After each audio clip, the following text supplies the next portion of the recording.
ジョージ兄さんは昔からそういう時には助け舟を出してくれるんだよ。話題をさらりと変えてくれるというかさ。Shannon and Jessica were in the rose garden. Jessica still hadn't returned to the parlour after getting into a fight with her mother and was nonchalantly killing time here. 思い返せば、こういう助けられ方をしたのは今回が初めてじゃない気がします。Whenever I made a careless mistake and George was around, I'm pretty sure he'd always naturally smooth things over and restore harmony. Maybe it wasn't something as direct as picking up a fork that had been dropped, but it was his way of caring. Even servants have their pride. They want to fix their own mistakes by themselves, and if a guest lends them a hand, they'll lose face. そういう空気を読むのが得意なんだろうぜ。まあ、ジョージ兄さんの美学なんだろうよ。あの人、妙に気ざったらしいところあるからな。そんなことありません。とっても素敵な方だと思います。ひょっとしてシャノン、ジョージ兄さんに惚れた？ For once, Shannon had disagreed with Jessica in a slightly forceful tone, which immediately caught Jessica's attention. いえ、そういうことはないかと。そういや、ジョージ兄さんってあまり浮いた話を聞いたことないし。あれ？確か家庭的な子がタイプだとか前に聞いたかな。そりゃいいぜ、シャノンぴったりじゃん。私がですか？そんな、私にはそんな資格ありませんし。資格はあるぜ。何年も昔から顔を合わせてて、半ば幼馴染状態。互いに男女であることを意識しないナチュラルな関係ってのは、一度意識し始めるとトントン拍子らしいぜ。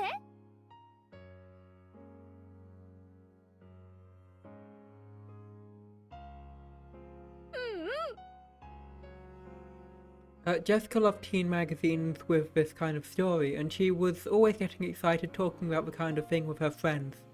She was quite quick to pick up on love stories like this. So this wasn't the first time Shannon had exposed this kind of story.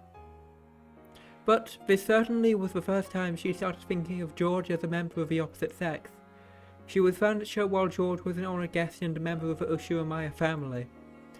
Up until now, she'd assumed that even imagining any deeper relationship would have been impermissible, though she hadn't thought of it. Since it was someone else's problem, Jessica poked fun at it, seeming to enjoy herself. It was all Shannon could do to hide her blushing cheeks. If George were to appear at a time like this, she'd have no chance to keep her cool. They saw George come out of the entrance hall of the mansion. It looked like he'd seen them as well. He headed over, waving his hand. Shannon, who had to frantically try to regain her ordinary composure before George reached them. おじいさまがやっと降りてきたよ。あとは大人たちの話になるからって追い出されてね。そりゃ抜け出して正解だよ。Was this set after when we did the previous scene, or before? じいさまの顔を拝むくらいなら、疫病神にキスした方がマシだぜ。そんな言い方は悪いよ。ただ、おじいさまは僕らのことを疫病神だと思っているかもしれないね。何しろ、事業用にお金を借りたいという話でやってきたんだから。That's right, this wasn't the customary annual October family conference. Eva's family had visited to apply for a business loan from the head of a family. Kinzo had vast resources and he lent out those to his children. Of course, they didn't borrow money because they were living in poverty. How could they expand their business with the vast sums they wanted to borrow? How much interest would be attached and how long would they have to repay it? This wasn't the sort of loan designed for the poor. It was a loan for those who were on the offensive. Kinzo strictly judged whether it would be worth lending out his fortune, and afterwards he was he strictly oversaw its use. So Rokujima would sometimes play host to the spectacle where relatives visited and described their businesses to Kinzo. To the parents, these meetings burdened them with the strain of having to move a vast amount of money, but to Jessica, who lived on this isolated island called Rokujima, it was a precious opportunity to meet up with her cousins. So being able to talk to the occasional guests such as George like this immediately cured the bad mood she'd gotten up from that fight with her mother. うちも全くケチくせえぜ。金なんて余ってるんだろうから気前よく貸してやりゃいいのによ。うちの親父もじいさまもどうせねちっこくもったいぶってんだろうぜ。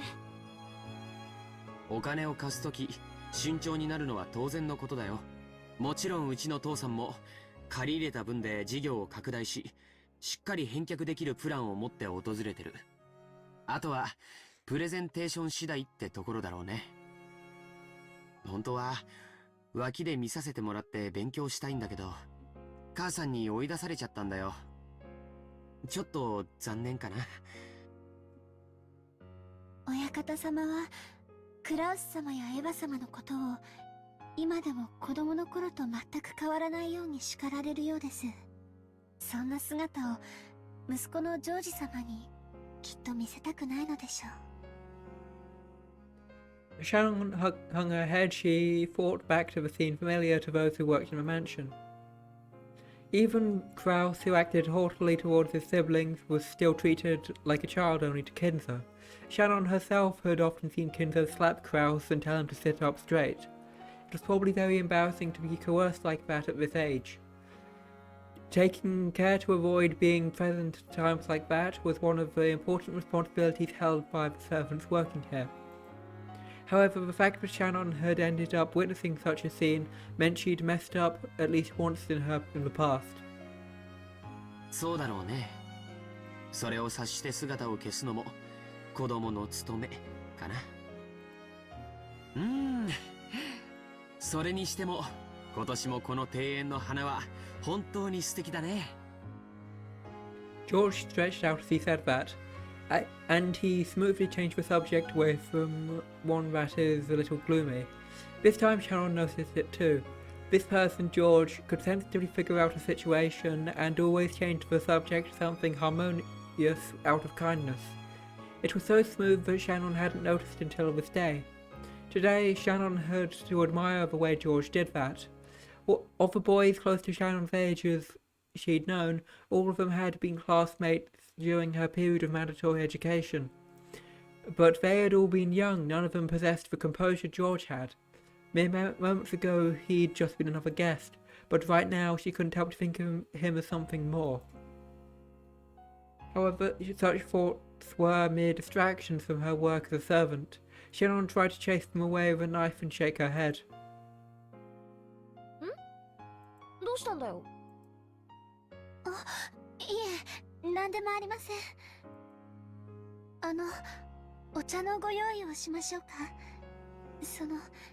先ほどのアールグレイを改めてご用意します。紅茶の名前覚えてくれたんだね。嬉しいよ。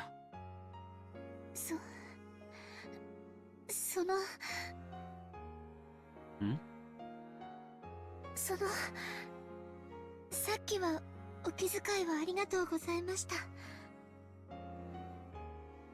Shannon was finally able to put her gratitude into words. If you wrote it out, it wouldn't be very long, but Shannon had needed a little spark of courage to say it out loud. But George played dumb.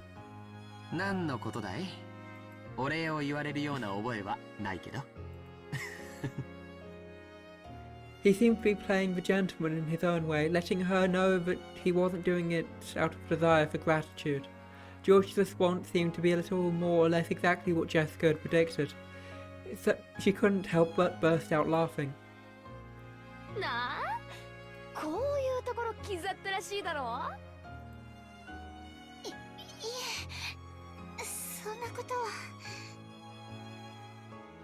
Jessica poked fun at Shannon as the latter remained silent, red-faced. George didn't know the details, but he naturally joined in, laughing at the same way. The three of them lazily walked around the garden, catching up on recent events. George, as the oldest cousin, talked about his life experiences, Jessica talked about the recent life on Rockenshima, and Shannon talked about her recent work. They kept going on about these trivial things.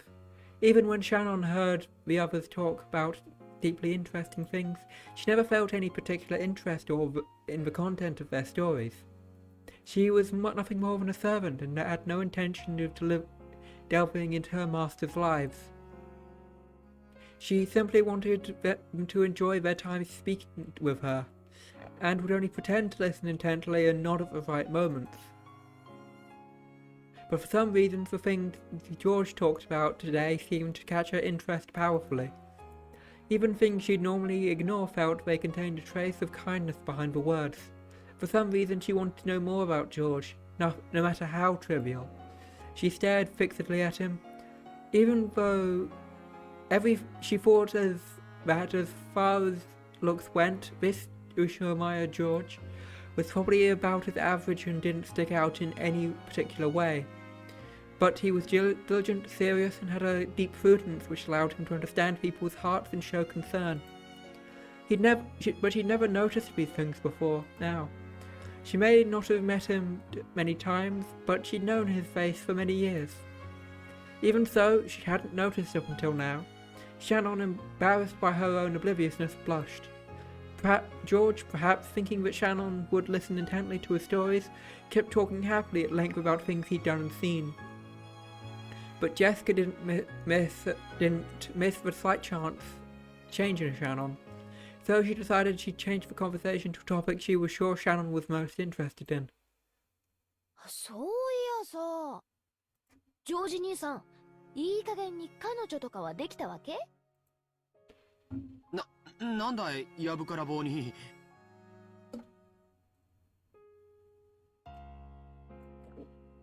Normally that reaction should have been answer enough, but for some reason, as she was now, Shannon wouldn't be able to understand unless he said it clearly. そのジョージ様はお優しいですから、さぞやその表になるだろうと。いや、その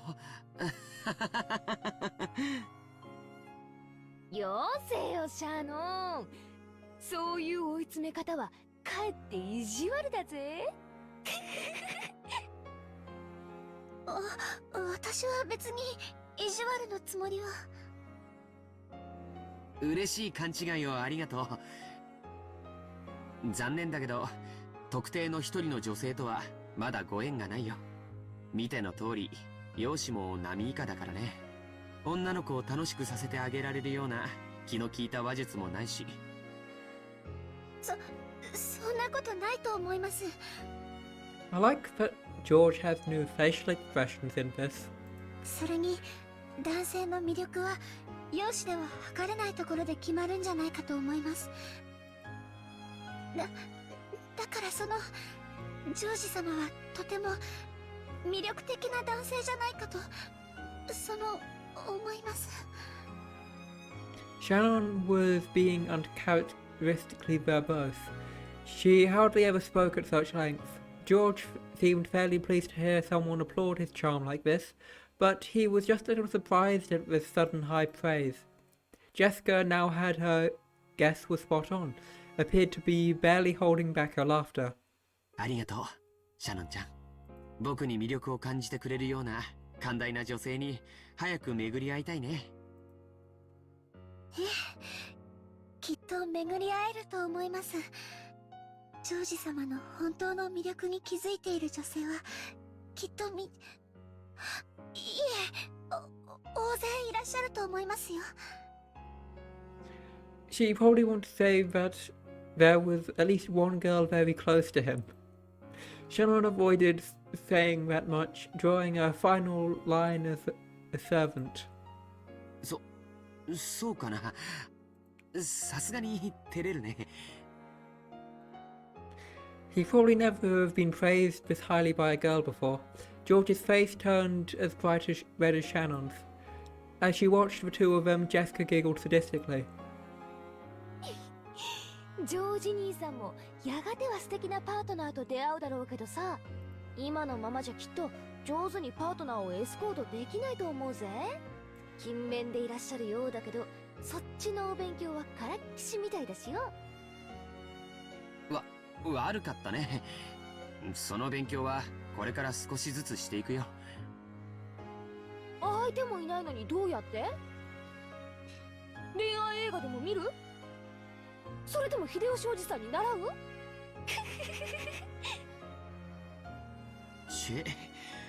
？Why did play Super Seducer 2 come into mind for this? まるで鬼の首でも取ったみたいだな。こういう話では男は女の子にかなわないね。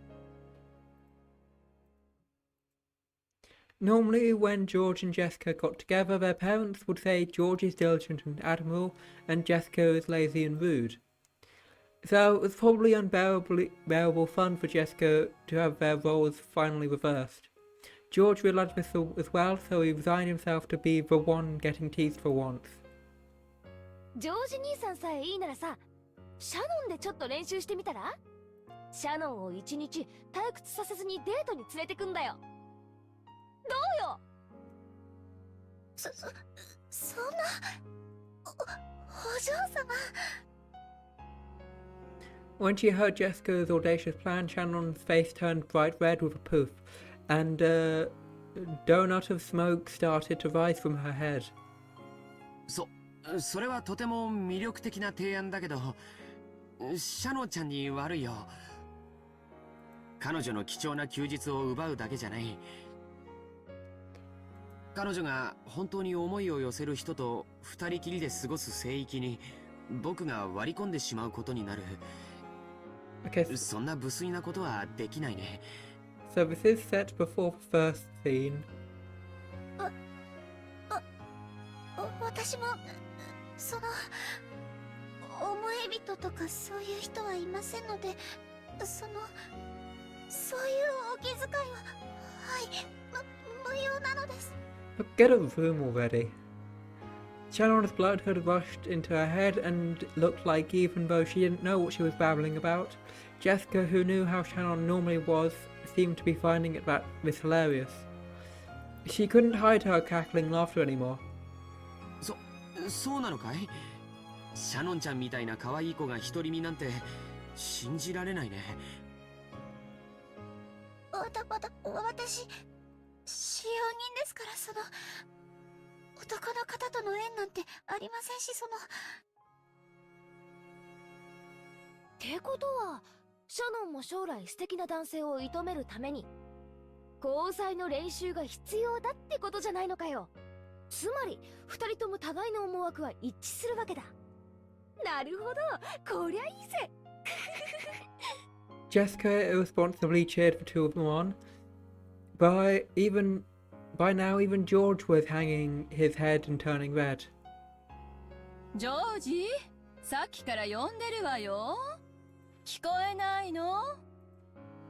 When neither appeared in what was already an embarrassing situation, both of them got even more flustered. I've realised what I don't like about this specific sprite. Natsui has a similar-ish one, and Eva doesn't have any teeth. And everyone else has teeth when they're smiling like this, and it's weird. Why doesn't her teeth show here? Jessica, why am I even reading? Jessica watched and laughed even loudly. 母さん、ごめんよ、話が込み入っちゃっててね。気づかなかった。これはエヴァ様、大変失礼しました。若い子たち同士で大層盛り上がってたみたいね。あなたたちもみんなお年頃だもの。そういう話題が尽きないのもよくわかるわ。嫌ですね。エヴァおばさんだってまだまだお若いじゃないですか。秀吉おじさんとの馴れ初めを聞かせてくださいよ。あら、そんなの言えるわけないわよ。本当にみんな若いんだから。それで何母さん、用があって声をかけたんじゃないの？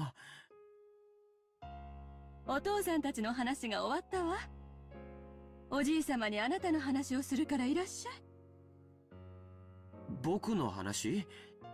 何の話かな？今みんなでしてたのと同じ話よ。ほら、例の話。ああ、別におじいさまに話すようなことじゃないんじゃないかな。何の話だよ。まさかジョージ兄さん誰かと結婚するの？それはおめでとうございます。違うよ違うよ。特定の女性はいないってさっき言ったじゃないか。威張ることじゃないでしょ。まったく。Eva smiled bitterly, looking a little exasperated. わかった。ジョージ兄さんあれでしょ。お見合いだ。お見合いですか？まあね。Surely, as a man, George wanted to find a partner by himself and bring her home with him. Though it seemed so he thought it a bit pathetic to meet his partner for the first time in a marriage arranged by his parents. お見合いというのはもっと年齢が成熟してからするものじゃないのかな。僕はまだ一人前になったって自覚すらないというのに。もちろん、即結納即結婚なんて焦る気は全然ないのよ。親睦を深めて、年齢的にもう少し落ち着いてから籍を入れる形でも問題ないの。Judging by Eva's forceful attitude and George's non-committal one, the others could catch a glimpse of the story behind this marriage meeting. They didn't know who George was supposed to be meeting, but it was surely someone who would profit Eva's family business in a sense.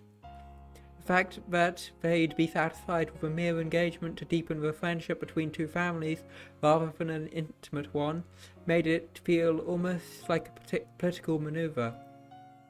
結婚はね、好きになってからするものじゃないの。してから慣れることよ。感情だけで結婚すると必ず後悔する。身元のしっかりした人を生涯の伴侶に選んで、それから愛情を築いていくのも決して間違ったことではないの。I am. エヴァおばさん、それじゃ秀吉おじさんに悪いですよ。私はあの人のこと大好きよ。いつまでも一緒にいて人生を共にしていきたい。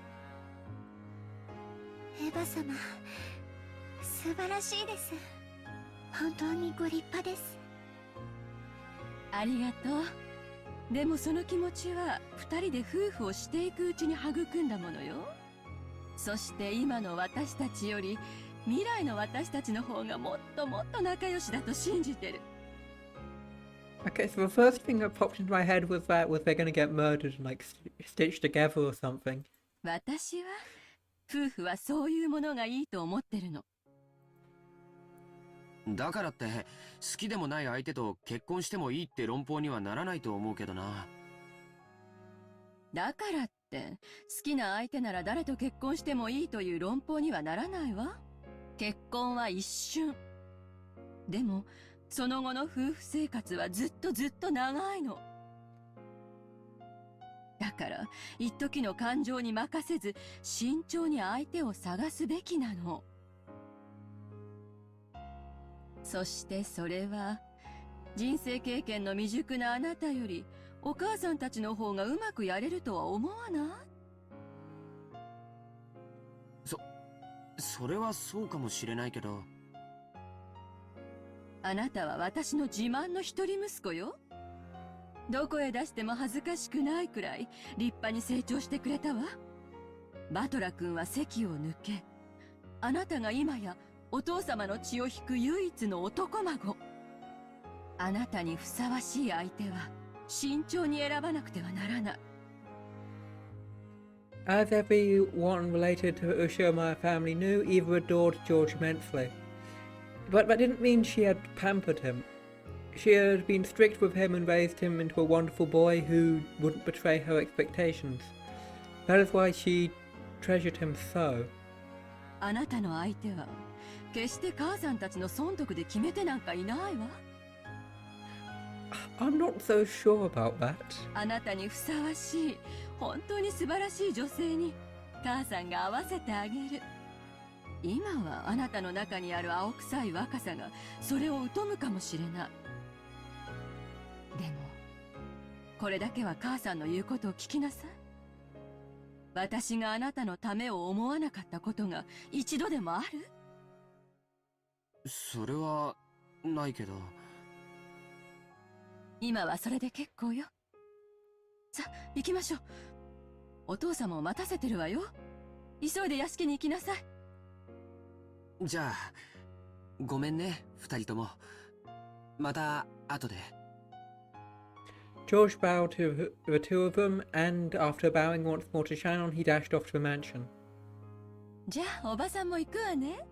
楽しい話を打ち切っちゃってごめんね、ジェシカちゃん、シャノンちゃん。いえいえ、気にしないでください。じゃあシャノン、私たちは行こうぜ。はい。 The arranged marriage was never brought up once in the first episode, right? So, is this just exclusive to this timeline, similar to Shannon's smashing the mirror, but we don't know if that one is exclusive to that other timeline? 大丈夫よ。ジェシカちゃんだってきっとそのうち素敵な出会いがあるわよ。ジェシカちゃんにふさわしい素敵な方がね。私と同程度ってことは成績の悪い男かな。なんだかうぜえぜ。もちろんシャノンちゃんにもね。あなたにふさわしい素敵な男性がきっと現れるわよ。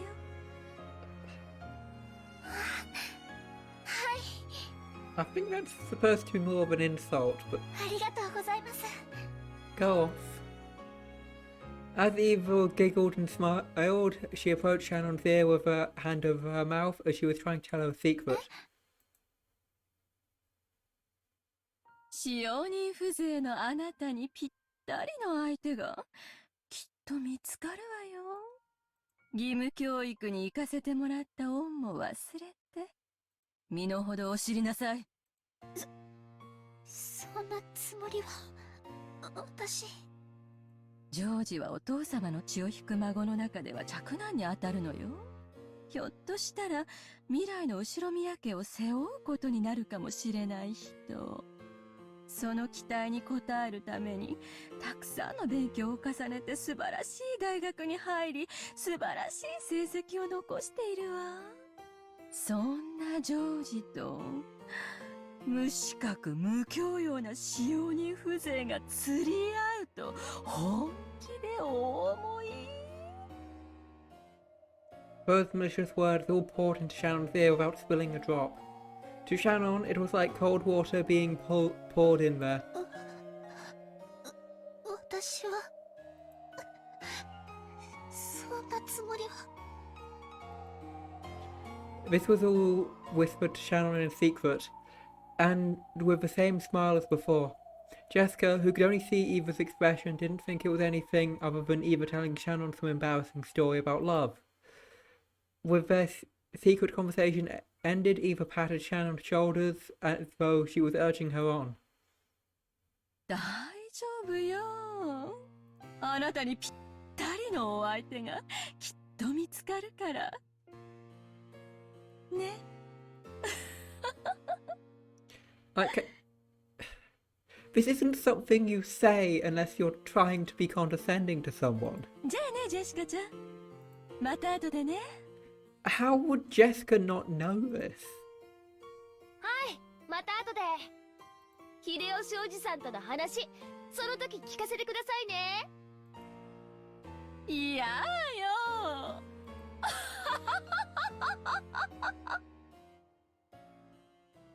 Eva laughed loudly and headed back to the entrance hall. Behind Jessica, who was cheerfully waving her hand, Shannon reflected very, very deeply on the words of Eva's about knowing her place.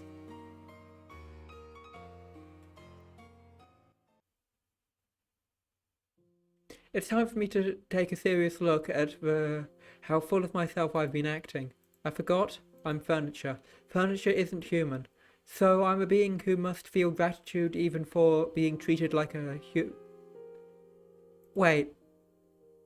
I'm not permitted to wish for anything anymore. Wait, so if we assume her smashing the mirrors afterwards, is she not praying for George to love her and praying for the arranged marriage to be called off, presumably with the other person being killed or something? People sometimes develop affection for furniture they're used to using, but that is an emotion on the human side, and the furniture has no right to hope for such a thing. It's enough that furniture serves with simple honesty day after day. That feeling I got when talking to George and Jessica is the same as a forbidden drug to me. In other words, it may be an emotion I must never experience. シャノン、先ほどからぼんやりが過ぎます。体調でも悪いのですか？いえ、失礼いたしました。Natsui's words were right on the mark. Even Shannon couldn't believe that she hadn't noticed Natsui until she had called.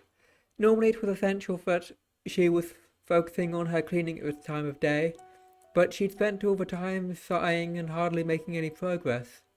たとえお客様がおられなくても、常に気を張っていなくてはなりません。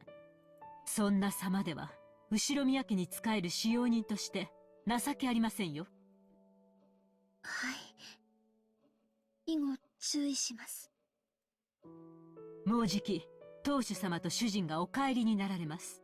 書斎の清掃は済んでいますか？階段の清掃は済んでいますか？申し訳ございません。まだです。ええ、知っています。ですから、ルノンにやらせておきました。あなたがもたもたと廊下を清掃している時間で、彼女は書斎と階段の清掃を済ませてしまいましたよ。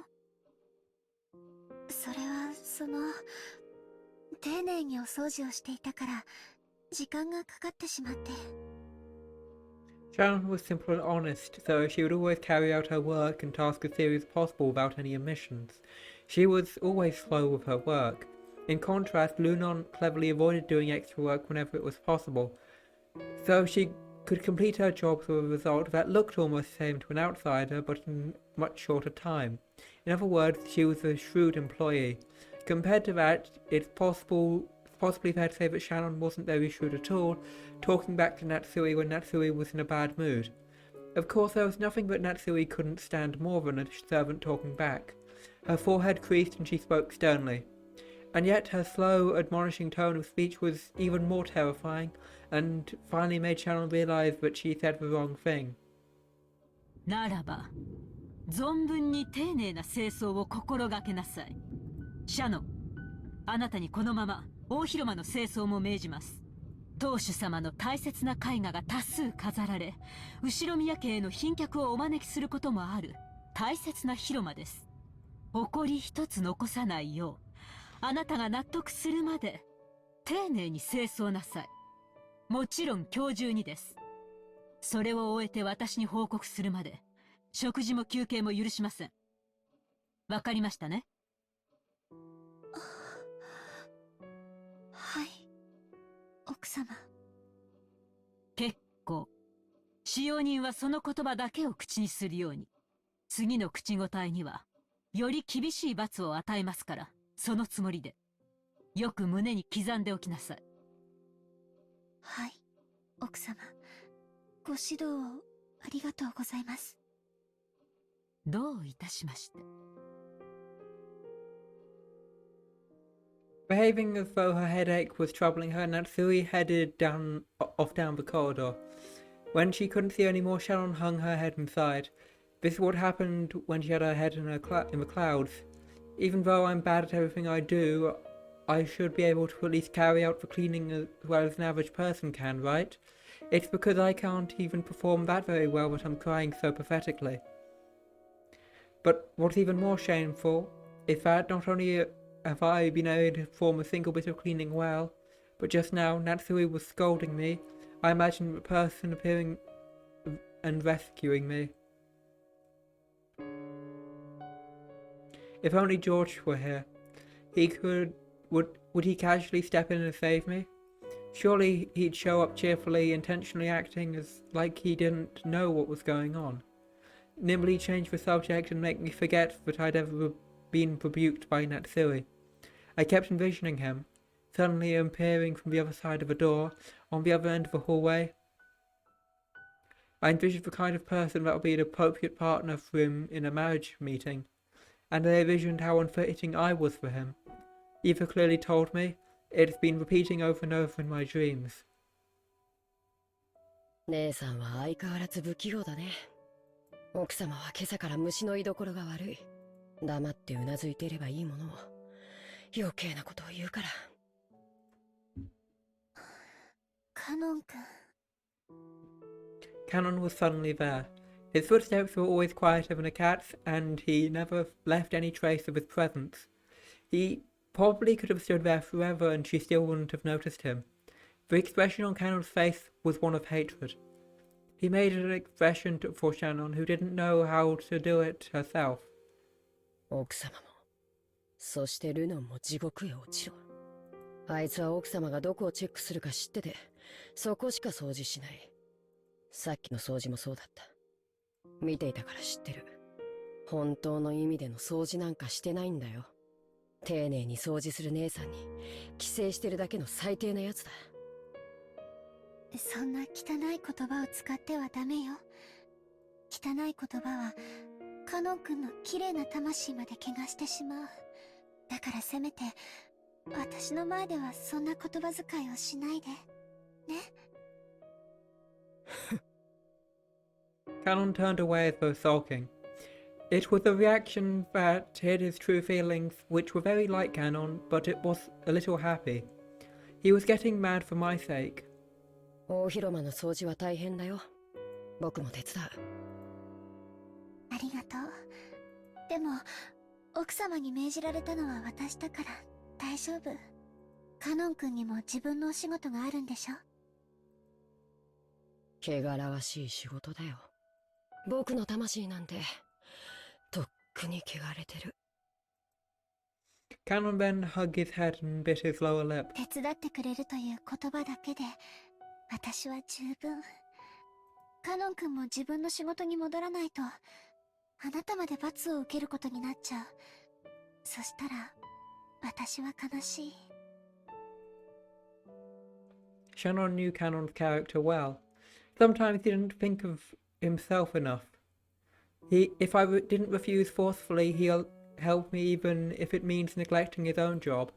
Cannon was a little sad that his goodwill had been rejected, but he realised that what he was doing would only hurt her more in the end, and he gave a single small sigh. わかったよ。姉さんも頑張って。それに私にも責任はあるから。姉さんには責任なんて何もないよ。あるの。だからもう言って。Cannon's face showed that he still hadn't completely accepted it, but without being any more obstinate, he disappeared. Even though Cannon came to give me words of comfort when I was down, even so I was dejected again because it wasn't him. In that himself was a sin. It went far beyond any dream the likes of me could be permitted to see. I didn't know my place. Shannon, who had neglected breakfast, had already felt her concentration begin to waver, but if she didn't finish up cleaning the reception hall, she wouldn't have received Natsui's permission to eat. That cruel Natsui had surely told the kitchen something to that effect.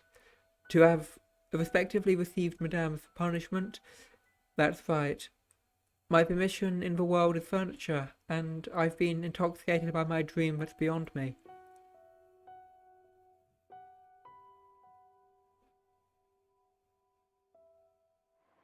I finished cleaning the hallway and went to the reception hall. Maybe my hunger made my nose more sensitive. I could sense the delicious aroma wafting from the kitchen. Even though it was far away, my empty stomach was encouraged even more. Until I finished up here, I wouldn't get any soup. I just had to resolve myself to doing it. Several portraits were hung from the reception hall. One of those portraits was thought to hold a special meaning amongst the servants.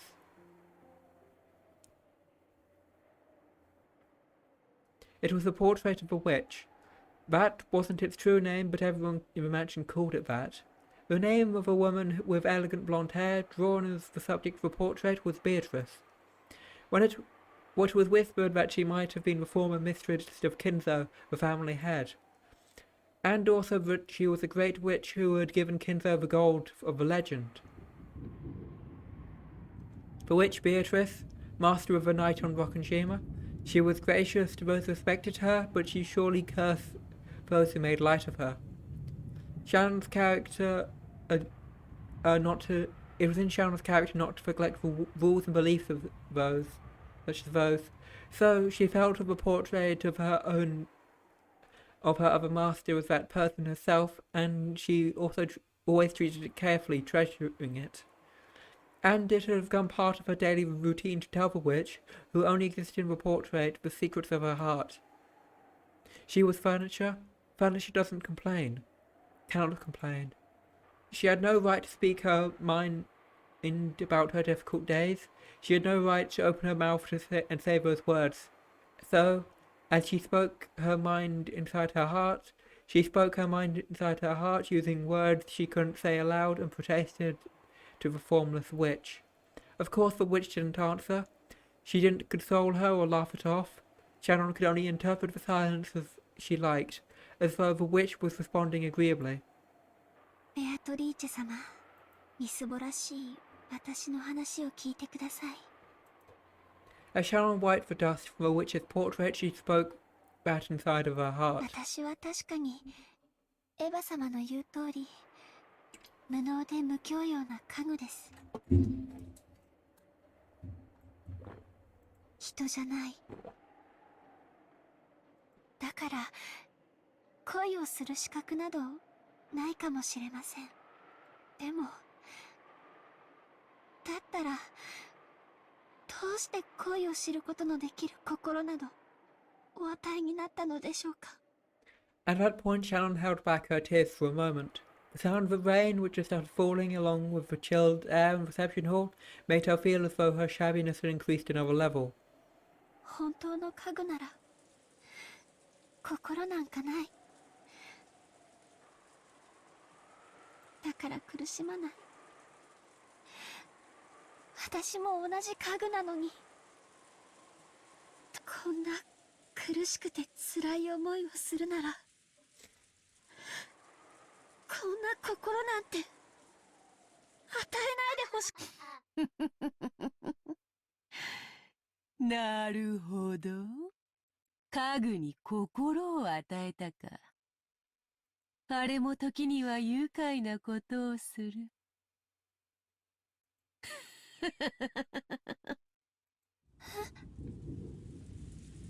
The witch bat never answered or laughed. Answered and laughed. Was it my imagination? Was I hearing things? No, that's wrong. After all, the next words became a voice, and I could hear them. Not within my heart, but within my ears. 人間は世界を構成する元素について紀元前の昔から探求を続けてきた。古代ギリシャ人たちは風、火、水、土の4つで世界の説明を試みたという。その後も数千年かけて人間たちはその4つに様々な元素を加え、5代、6代、7代、8代、12代と様々な解釈で世界を説明しようとしたが、唯一の真実である一なる元素を説明することはできなかった。しかし、星の導きによって現れた一人の男が、ついにこの世界を構成する一なる元素を説明した。何かわかるか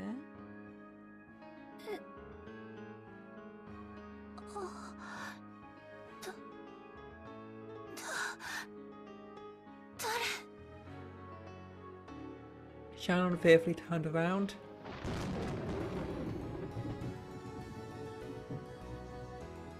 Right there she existed, not as an illusion but as reality.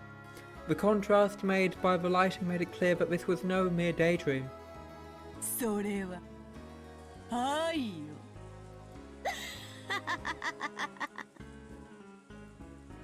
For which of a portrait elegantly held a golden pipe to her mouth and giggled. She laughed at the ignorance that causes humankind's thoughts to stray far away from a simple answer. What? I mean, why? Is this universe's single element which makes up the universe really love? Does it have to be... Okay. その男は世界のすべてを愛で説明した。それこそが一なる元素。男は最小の数で世界の構成を説明しきったのだ。I find that unlikely. なんとも単純明快にして豪快爽快愉快痛快。やがてその男の生まれた年は西暦紀元と呼ばれるようになったがな。Shannon lost any words to speak. She thought that when she first met an unknown guest, her first words would be ask that person's name. But without saying anything, Shannon knew this person's name, so she refrained. No, surely it would be the greatest disrespect of someone who lived or worked on this island to ask this woman her name. After all, she was the master of this island besides Kinzo. ベアトリーチェ様。いかにも。Got a thing in the menu. There she is. わらわがベアトリーチェである。千年を経ても人がわらわを見て最初に浮かべる表情は変わらんな。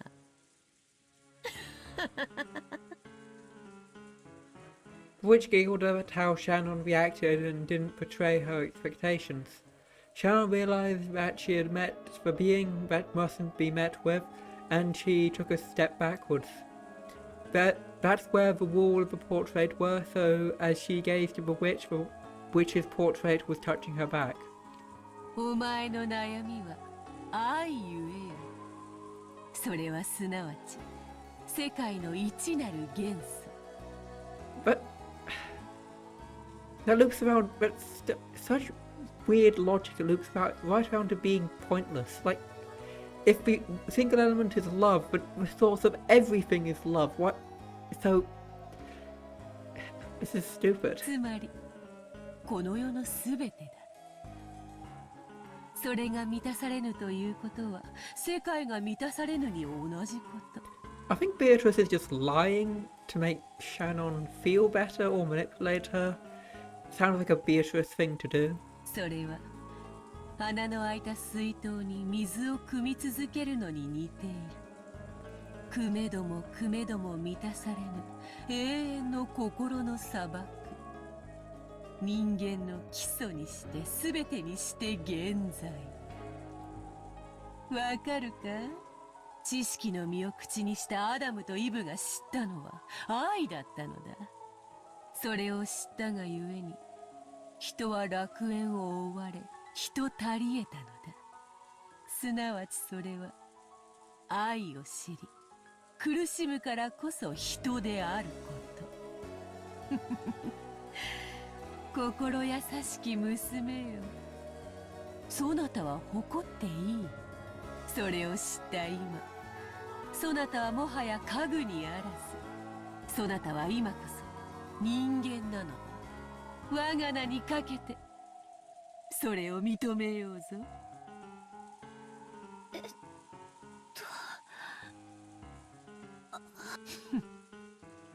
凡庸の身には理解も辛き話か。まあよいわ。許すがいい。久しぶりに人間と話すのでな。饒舌が過ぎたことを謝ろう。Without a warning or for a reply from Shannon, Beatrice laughed pleasantly for a while. 詫びと言ってはなんだが、わらわの力でそなたのその願望を叶えてやってもよいぞ。The meaning of those words surprised Shannon even more than the witch's sudden appearance. そなたを思い人と添い遂げさせてやってもよいと言っている。本来ならばそれに見合うだけの対価を要求するところだがわらわは機嫌が良い。それにそなたはわらわへの礼を欠かさず今日までよく尽くした。それへの褒美としてやってもよい。本当ですか？ Normally, Shannon would have been shocked and struck dumb by this seemingly impossible guest. However, almost as though she was already under the witch's spell, Shannon responded. わらわの魔法にかかれば思い人と結ばれるように取り計らうなど造作もない。 Yes, of course.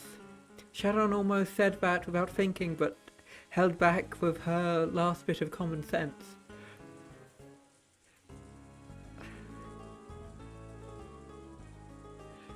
I do not like the line joined with the one you love. Like, after all, this is a witch, a sinister being. The witch Beatrice is clearly trying to slip through the cracks in my heart and take me prisoner. That sort of temptation, which is so many fairy tale picture books warned me of when I was young, is right in front of me now. イフもまた敬いの一つよ。心地よくはあるが、これでは拉致が開かぬな。わらわは確かにそなたらが意味嫌う魔女像から離れはせぬ。だがわらわは敬う者には好意を返す。それは人間も同じであろう。そのように身構えられて好意を返せる人間もまたおらぬと思うが。失礼しました。そんなつもりは。 Shannon eventually realised how rude she was acting towards this guest, and she finally digested the words that had spoken to her a short while ago. You are no longer furniture, now you are human. As she reflected upon those words, Shannon felt as though the witch understood all of her worries. さっきのその褒美の話って何ですか？お前がその心を虜にする男と結ばれるように取り計らってもいいと言っている。Do you have to use the word joined like you're some sort of serial killer? わらわの肖像画を日々丹念に磨いてくれたことへの礼とでも思うがよい。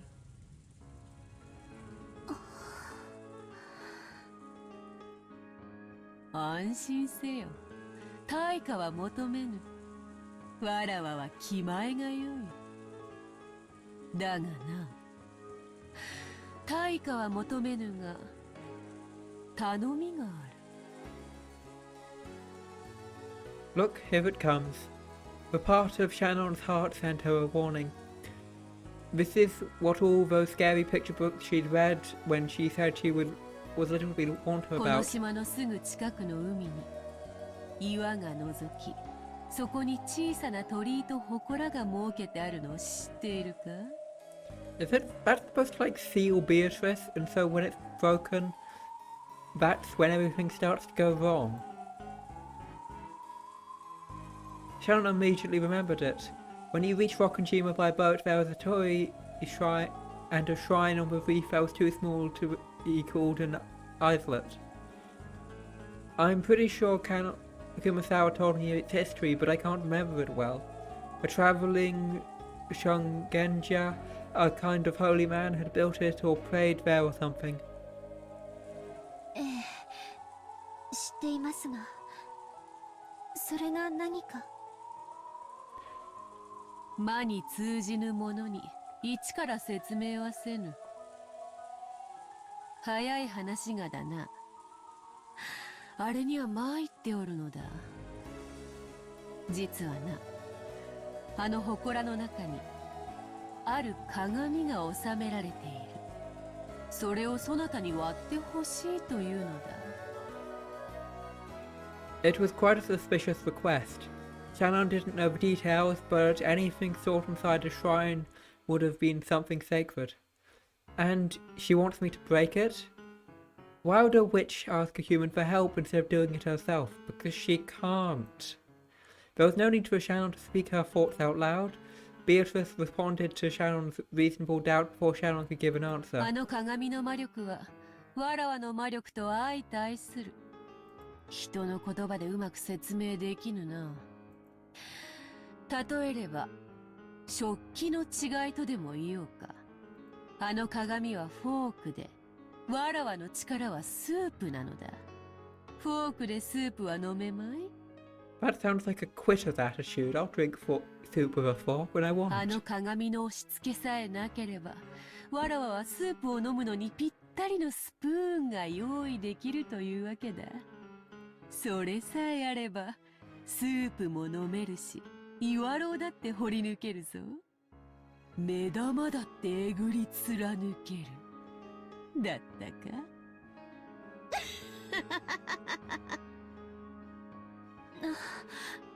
何の話かわかりません。私の無教養のせいだとしたら謝ります。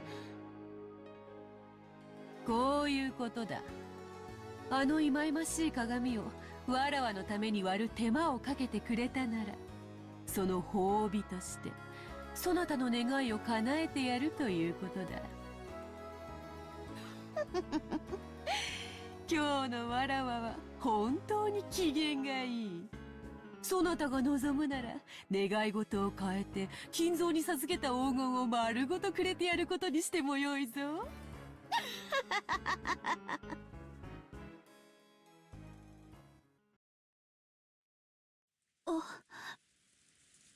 お断りします。なんと。When she heard Shannon's words, Beatrice realized for the first time that her expectations had been betrayed. 理由があれば聞かせよ。誤解があるなら解こうぞ。理由なんてよくわかりません。でも今日までこの島は平和で何も起こりませんでした。なら鏡を割らなくても今日までと同じ平和がこれからも続いていくはずです。なるほどなるほど。それはもっともだな。そなたの言う通りだ。あれを割らぬなら割れぬ今日までと同じ日々が明日も明後日も続こうぞ。わらわが絶対の保証をしようではないか。ベアトリーチェの名にかけて言う。割れぬ今日までと同じ日々が明日も明後日も続こうぞ。それは永久に永遠に。Shannon felt overwhelmed by an eerie illusion. Did she just curse her into a time loop? The river probably existed for the purpose of restraining the witch. If Shannon broke it, the person who stood to gain was supposedly the witch herself. And yet Shannon felt somehow that she had to do it for her own sake. As it felt like the some premise had been switched around. わらわはあくまでも褒美としてそなたに思いを成就する機会を与えたに過ぎぬ。割ろうが割るまいがそなたの自由だ。割ればわらわはそなたの願いを叶える。割らねば今日までの明日が永遠に続く。そなたの願いは永遠に叶うことはない。わかるか？ She's the witch of eternity after all, so it doesn't make much sense that Shannon growing old and dying would be part of this eternity. 何を言っているか。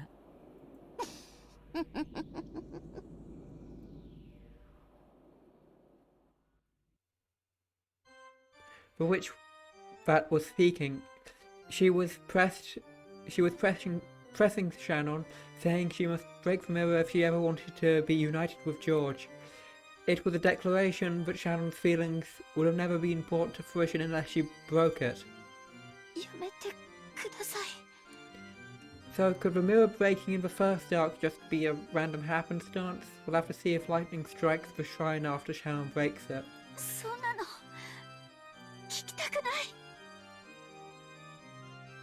そなたを苦しめたかったわけではないのだがな。まあいい。愛に苦しさを感じるも人間の醍醐味よ。その感情を存分に楽しむがよい。だが我が力を借りたいと願ったならいつでもあの鏡を割るがよい。そして我が名を叫び呼び覚ますがよい。わらわは必ず約束を守るだろう。これならば文句はあるまい。そなたに今すぐの決断を迫るわけではない。気楽であろう。 Was it really such an easy thing to do? No, it certainly wasn't. Shannon, who was burning with infatuation and worried by love, being tempted constantly and eternally with a way out was truly a cruel trial. この約束に期限は設けぬが、願いを叶える魔法には期限がある。その期限はわらわが決めるのではない。そなたの思い人が自ら決める。意味がわかるか？わかりません。そなたの思い人が愛のちぎりを結ぶべき相手を決めた時がその期限となる。わらわは魔女だが鬼ではない。互いを愛し合う二人を引き裂く魔法は持ち合わせていないのでな。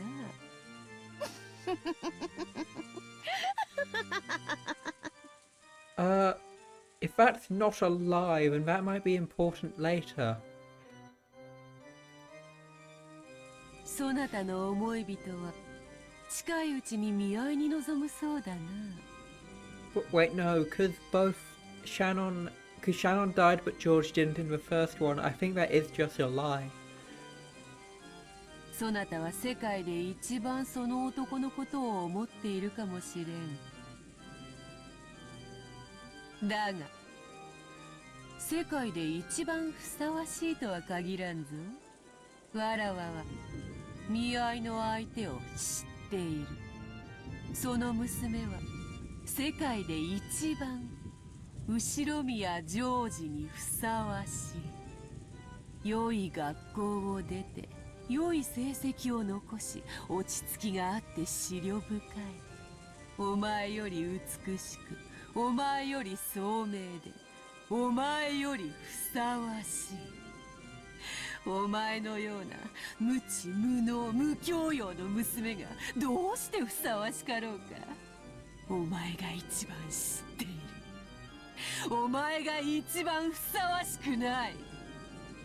お前と後宮ジョージが結ばれるなど想像するだけでも罪深い。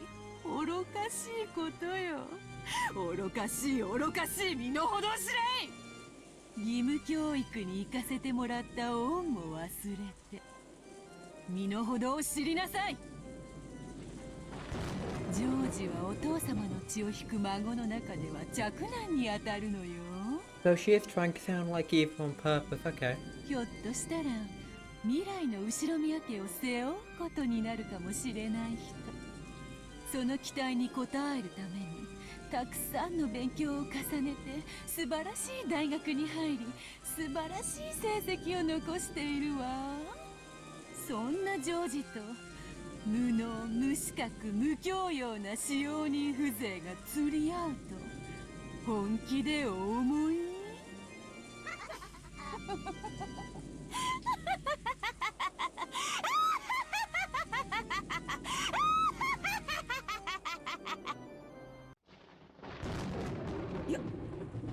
やめろ！シャノンをいじめるな！貴様は誰だ！ At that time, Shannon held her head, trying to protect her heart from the blade for which its words Canon ran in front of her. Canon didn't care who this woman was. If it was an enemy tormenting Shannon, whom he loved and respected as sister, nothing else mattered. カノン君、下がって。この方は。It seemed Canon also realized that being standing in front of him was the witch of the portrait, and also that she was something to be feared. シャノンに褒美を取らせたかっただけだが、わらわの言葉が過ぎ、いじめてしまったようだな。それは謝ろう。だが、先ほどの約束は、そなたへの褒美として残している。わらわの力が必要ならば、いつでも呼び出すといい。その方法はすでに教えた。では、これにて今宵は退散しよう。敵意の眼差しは心地よくあるが、美容にはちと悪いのでな。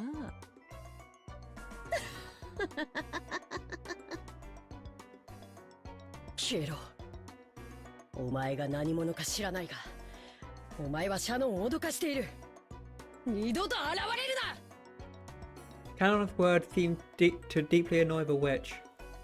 言葉を選ばぬか下賤め。わらわは敬う者に寛大だが、敬わぬ者には残酷であるぞ。 While she still smiled, the witch's face began to twist itself. Then, an impressive feeling that couldn't be noticed with any of the five senses gradually filled the room.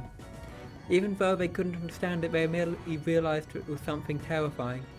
When you swim in the ocean and something large passes by the water beneath you, you want to escape to land even before you learn what it is.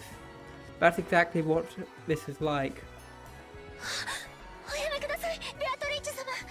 カノン君はまだ子供なんです。言葉遣いについては謝ります。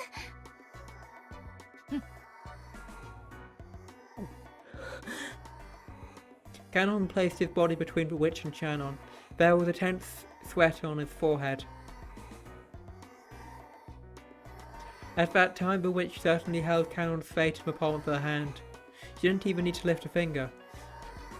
She had a grasp on his fate so tight that a single twist of her smile could easily crush it. Canon understood this well, so he started sweating. His knees felt weak. However, Beatrice abruptly released the feeling of tension and laughed. よかろう。そなたが求めるなら、特別に許そう。カノンとやら、彼女に免じて、今宵は許して使わす。感謝するがよいぞ。さて、今宵はこれで退散する。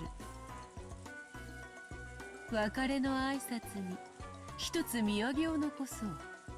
二人とも、左手の手のひらをこちらへかざせ。When Beatrice grinned broadly and snapped her fingers, their left hands stretched out in front of them against their will and their palms opened. It was a strange sensation, as though their left hands now belonged to someone else. It felt like only their left hands had become puppets, which they were being pulled by strings hanging down from the ceiling. これは何の真似だ。 Canon resisted, but he couldn't retract his hand of his own free will. 騒ぐな。すぐに済む。Then Beatrice held her pipe aloft, a gold-coloured sparkling dust came out of the smoke and hovered in the air.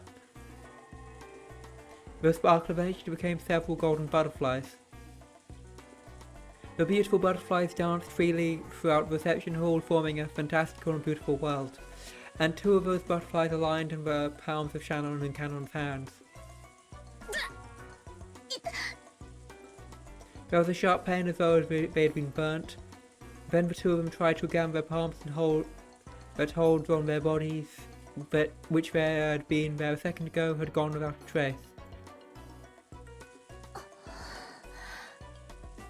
あざこれは There was some tiny burn mark on the palm of her hand, and it was shaped like a butterfly.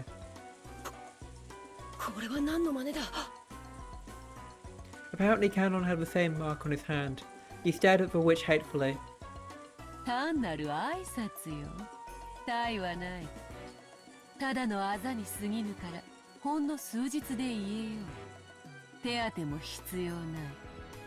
それはわらわが確かに今日ここにあり、そなたと約束を交わしたことを明日に忘れさせぬための印だ。わらわとの出会いは刺激が強い。翌朝にわらわとの出会いを夢か幻と思い込み忘れようとする人間も時にはいるのでな。ゆっくり考えるがいいぞ、シャノ。そしてゆっくりと休み、明日の朝日に我が印を見て改めて考えてみるがいいだろう。わらわは何も強要せぬ。そなたが自らの意志で自由に未来を決めるがいい。もっとも欲する者の対価がその程度で済むとはな。悲恋をテーマに戯曲を書き上げた偉人たちが悔しがるぞ。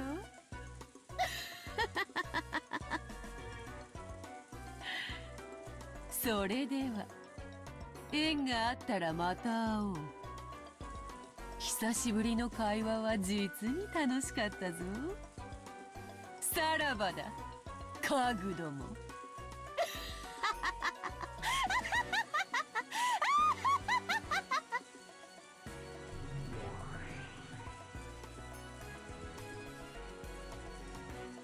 Beatrice's body crumbled like smoke and blew away. It was a golden smoke, no, a cloud of gold butterflies. They scattered in all directions inside the reception hall, leaving a golden splash before disappearing into thin air. After that, only a cold silence was left. It was so silent it made both of them think they might have been daydreaming until a moment ago, which was why the witch had left those marks. She had done so to make it impossible for them to think of it as a daydream. As Shannon and Cannon remembered the butterfly bruise on their hands and the pain they'd felt when they'd been made, they kept standing still, stunned. And from that moment on, Shannon was tormented by days of suffering and conflict.